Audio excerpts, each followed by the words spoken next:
This is straight backyard grilling goodness. Exactly, man. I appreciate that. Pitforks and Smokerings, Issac Arellano. This guy just got out of the weeds. He was on skeleton staff today.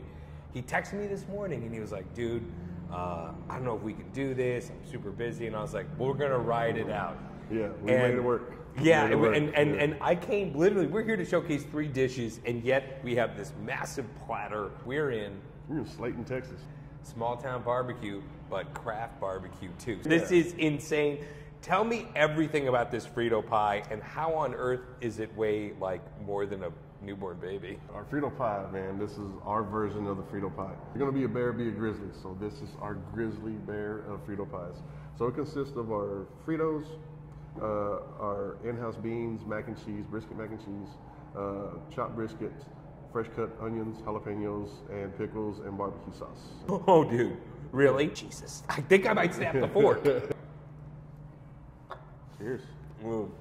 Your sauce is sweet. That's fun. Yeah, man. That's different. I also love too that the pinto beans are very nice and firm. You guys make those in-house, right? Yeah, everything's in-house. You come here and you get this thing because it's just loaded with brisket, but it is the sum of all the parts that are in here. Like, you know, the shredded lettuce, the cheese, the mac and cheese, you know, and of course the Fritos as well. You told me about pork steaks. I was fired up for that. I'm from St. Louis. It's a big tradition there to grill pork steaks. Tell me about how you do your pork steak. The flavor we were looking for was that Sunday after church barbecue in your backyard. This actually is getting cooked on my dad's original grill that he had for Father's Day from back in 1982. Cut from the pork shoulder, or pork butt, however you want to call it. Season it, salt and pepper, a little bit of garlic, over direct coals, over the heat, and just douse it in barbecue sauce. That's straight grilling. Yeah, that's your old school backyard grilling right there. The flavor on that too. Yeah. You get your char, you get your sweet, you get your salt and pepper. But that right there is why I'm going to be driving up to Slaton. If I'm even close to Lubbock, I'm coming back for that. Just do it on a Friday, because we do these on Fridays. This is straight backyard grilling goodness. Exactly, man. I appreciate that. Ton of smoke, the seasoning, everything about it. Yeah. When you told me about this dish, I was like, say what? You do what?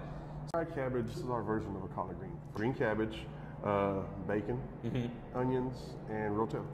You know, I'm having this cabbage with the bacon in it.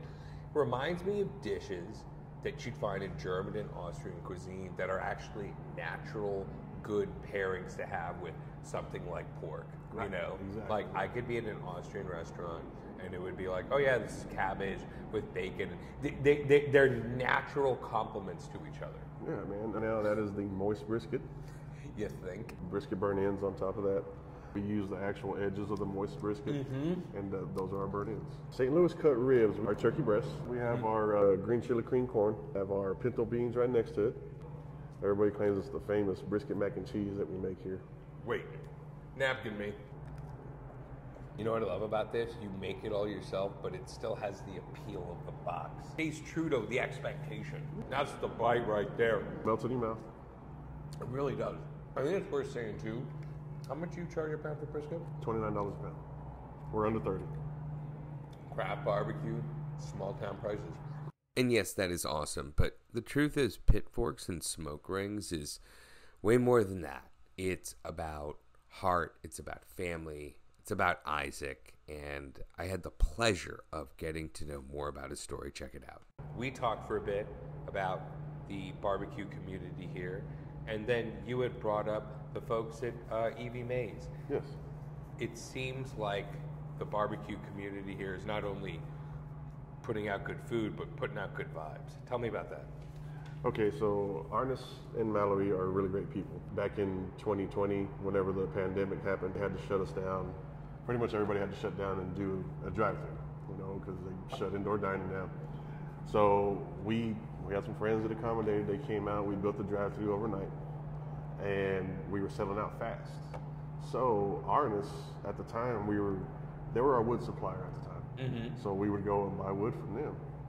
And at the time, that's when Arnis was asking, hey man, you selling out fast? I said, yes. I'm gonna take a pit to your shop. I got this extra pit, you need it, I'm gonna send it over there. Next day, Arnis pulled up with the trailer with that pit, and he's like, all right, here you go. Use it as long as you need it. So we had that pit for a year, and then he had a customer wanting to buy it. So he sold it and brought us another pit. Really? And he said, hey man, use it as long as you need to. Great people, would definitely give you the shirt off his back. It's the community that helps everybody out in barbecue here in this area. You know, speaking of giving the shirt off your back, you know I'm going to Mijo's after this. Oh yeah, yeah. You helped out Mijo's. Tell me about that. Yeah, so Mijo's, Jennifer Ojeda, Marcus.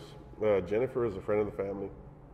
Went to school with my sister, so known her all my life. They would have, my sister and they would have their little sleepovers and stuff, and I was always the kid giving them a hard time back, you know, when I was younger back in the day. Well, then it comes around, they open up Mijo's. But they would come to Slaton and do a food truck event, and they would pop up just, you know, just to feed the community. Well, then it got to the point to where they wanted to charge them, you know, a fee and all that sort of stuff. Well, food trucks have enough on their plate financially just for licensing, and you know their overhead is way more than what a brick and mortar is. So in order to take the burden off their back, it's like, hey, look, if you need a spot to go set up and still provide for Slaton, she's a Slaton alumni, she graduated from Slaton. So we reached out and told them, look, we went to a Chamber of Commerce meeting or a city council meeting, and you know, heard what they had to say, and I said, you know what, don't worry about that. Come to our spot. So we'll open the doors. Y'all can use our dining room. Y'all can use our outdoor seating. The restrooms will be open. Pop up. Do what you got to do. It's not about competition with us. It's about, hey man, you need help. If there's a way that you can get ahead, I got you. As soon as I pulled off the road, I turned the corner. Dude, I was fired up when I saw this place. It is like what one envisions if you're taking the Great American Road Trip and you see that sign, you're like, yo, let's stop and eat here, right? This mechanic shop and this old gas station has been in the family for 43 years. My dad bought it back in January. His first day of business here was January 1st of 1981. I was born November of 81. So I was born and raised here at this mechanic shop. He was a one-man army. He did a full-service gas station. Pump your gas, check your tires, check your oil, clean your windshield. He was actually also doing barbecue at the house. He was a great cook. He did a lot of barbecuing. He did that for other families. Hey, they had a quinceañera. Hey, man, there's a wedding coming up. We need to cook all these briskets. Call Cruz. All right, Cruz would be the one that would cook them.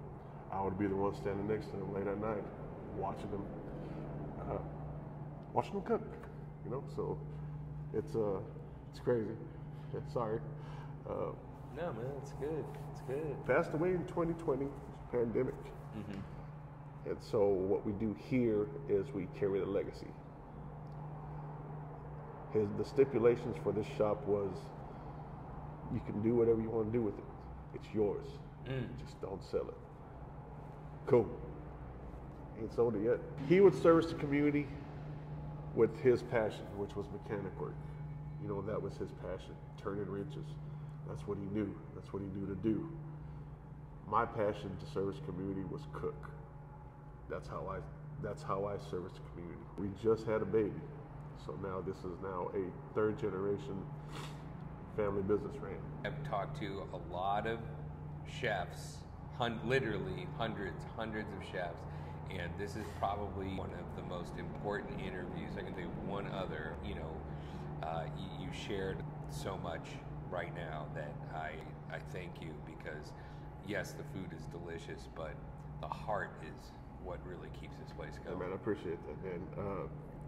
This is what we got, man. This is what we're made of. Our building is not the Taj Mahal. It is not. It's almost an eyesore to people because it's an old, rundown gas station. But I always tell everybody, man, it doesn't matter what the building looks like. It's what comes out of the building is what sells you. Our product is barbecue. This is what we do.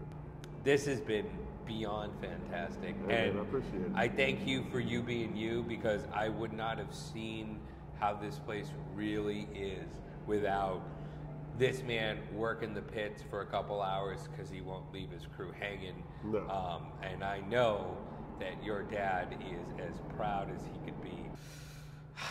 Thank you, man. Thank you, brother.